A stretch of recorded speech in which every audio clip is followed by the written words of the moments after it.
thought I'd get the wooden dummy out from the basement today. It's almost a warm sunny day out here for being March 5th. All right. Anyway, I made these little stands so I'd have more of a portable setup, right, on the wooden dummy, and they're actually pretty heavy.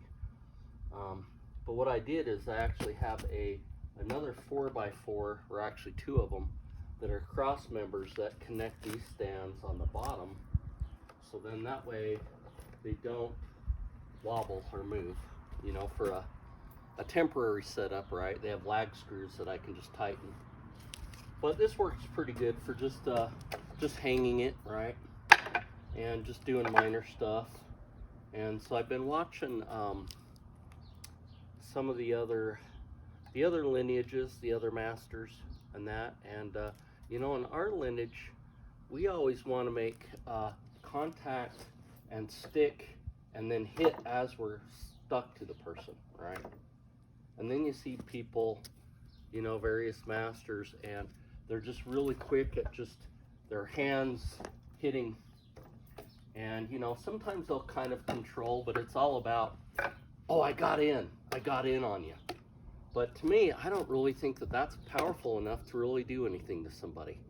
Yeah, it kind of hits them and it kind of shocks them, but really you need more follow through. Like with boxing, you really need more follow through, and you really need to come in with your body weight and hit, and not just be out here and tagging. As much as that kind of stings and it kind of hurts, I really don't think that that's enough to stun or knock out an opponent, right? And then that's really what you need in a self-defense situation, because otherwise you're just going to make them matter. You're just going to hit them and make them matter. So, you know, you can't get in a couple times, make them matter, right? If you get in, you need to get in and you need to finish it.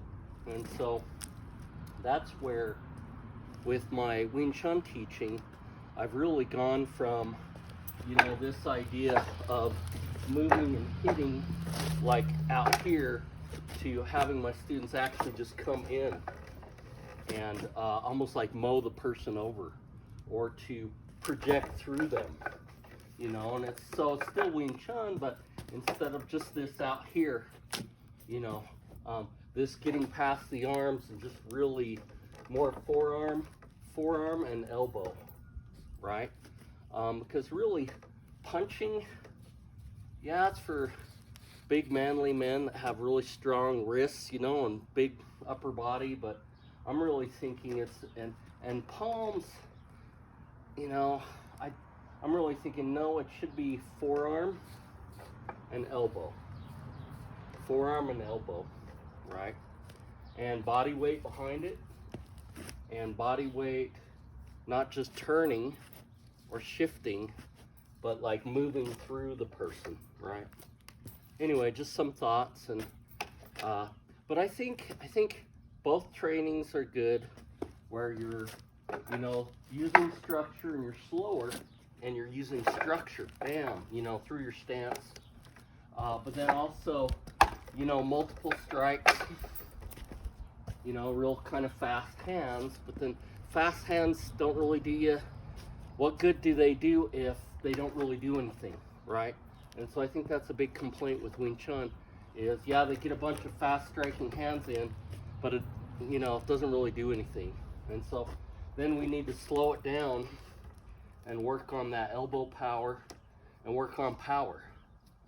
Because really it makes more sense to kind of stick, even if somebody's moving really quick, to kind of stick and kind of, you know, batter, you know, play with those fast hands, and then get one strike in, then to get a whole bunch of little strikes in that supposedly add up, right? No, it should be, you know, just kind of sticking, and then the one strike that gets in that's so incapacitating, right, that it just drops them, you know. And you do see that in other fighting sports where, you know, but it's because they're totally committed, whoa, right?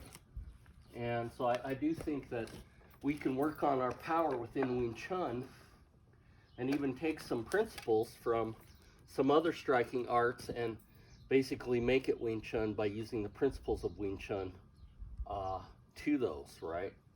And so I was looking at, you know, the Michael Tyson's peekaboo stuff, you know, and they would kind of bob and drop down, but then they'd move the foot forward. So then when they're done bobbing, they'd come up and hit, right? And so we kind of do something like that, but we have control of the arm. So we don't really need to bob and dodge if we have control of the arms, but then we're still opening that up, right? So we're doing something very similar, but we just need to work on that elbow power with the whole body, right? So we can actually deliver the kind of force that's needed, and not just a bunch of little tiny strikes, but you know, the full-on power with the body behind it, right? Okay, well, thanks for listening to me rant.